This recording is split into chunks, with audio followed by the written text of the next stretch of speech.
नमस्कार सभी को। दोस्तों, डोनाल्ड ट्रंप ने भारत के ऊपर 50% टैरिफ लगा दी है और ये टैरिफ क्लियरली भारत की इकोनॉमी की कमर तोड़ देगा। 25% टैरिफ तो ट्रेड डील नहीं की थी हमने अमेरिका के साथ, उस पर लगी है और 25% इसलिए लगी है क्योंकि हमने रसिया के साथ कच्चा तेल खरीदना बंद नहीं किया है। अब इस टैरिफ के बाद आप ये समझो कि भारत की जितनी भी इंडस्ट्री है, चाहे फार्मा इंडस्ट्री हो, चाहे डायमंड इंडस्ट्री हो, चाहे गवर्नमेंट इंडस्ट्री हो, सब पे बुरा असर होने वाला है। फार्मा इंडस्ट्री भारत में अमेरिका को करीब $12 बिलियन की दवाइयां एक्सपोर्ट करता है। अब जब इसमें 50% टैरिफ लग गया है तो लोग दवाइयां खरीदेंगे नहीं हमारी।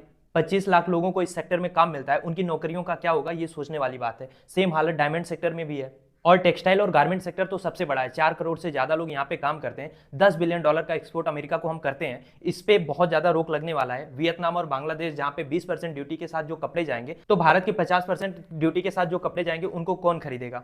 और जब सामान बिकेगा नहीं तो उनकी मैन्युफैक्चरिंग कम करना होगा, फिर कॉस्ट कटिंग होगी और हमारे यहाँ पे नौकरियां कम होंगी, बेरोजगारी बहुत ज्यादा होगा।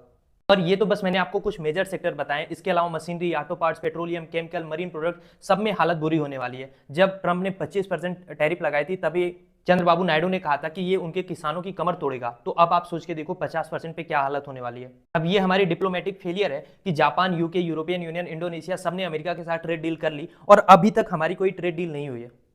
और ऐसे समय में खबर ये भी आ रही है कि डोभाल साहब रसिया जा रहे हैं और प्रधानमंत्री मोदी चाइना जा रहे हैं। और कुछ लोग इसको इस तरीके से देख रहे हैं कि अब हम रसिया और चाइना के करीब जाएंगे, अपना एक फ्रंट खोलेंगे। पर पॉइंट ये है कि रसिया और चाइना तो उससे खुश होंगे क्योंकि रसिया क्या है, वो हमें और ज्यादा तेल बेचेगा और ज्यादा हमें हथियार बेचेगा। पर हम अपना सामान कहाँ बेचेंगे? चाइना के साथ तो ऑलरेडी हमारा $100 बिलियन से ज्यादा का घाटा है, ट्रेड डेफिसिट है। तो हम चाइना में भी कुछ नहीं बेच पाएंगे। जो हमारे टॉप 10 ट्रेडिंग पार्टनर्स हैं उसमें अमेरिका ही एक इकलौता ऐसा देश है जहां पे हम अपने सामान बेचते हैं। अमेरिका हमें $300 इंपोर्ट करता है हमसे, तब जाके जब हम अमेरिका में सामान बेचते हैं तो हमारे पास डॉलर आता है, हमारे पास फॉरेन रिजर्व्स होते हैं, तब जाके हम बाकी देशों से सामान खरीदते हैं। तो पॉइंट ये है कि रसिया और चाइना के करीब जाना ट्रेड डील में किसी तरीके का फायदा नहीं देने वाला है। हमारी इकोनॉमी की कमर टूटने वाली है अगर अमेरिका अपने टैरिफ को कम नहीं करता है। और ट्रंप जिद्दी आदमी है। देखो, सैंक्शन जो है ना वो केवल अमेरिका तक सीमित नहीं रहेगा। अभी आप देखोगे अगर मामला बिगड़ता है तो यूरोपियन यूनियन भी हम पे सैंक्शन लगाएगा। किस लिए लगाएगा? क्योंकि हम रसिया से कच्चा तेल खरीदते हैं। ऑलरेडी यूरोपियन यूनियन ने हमारी जो नायरा पेट्रोलियम रिफाइनरी है उस पर सैंक्शन लगा रखा है।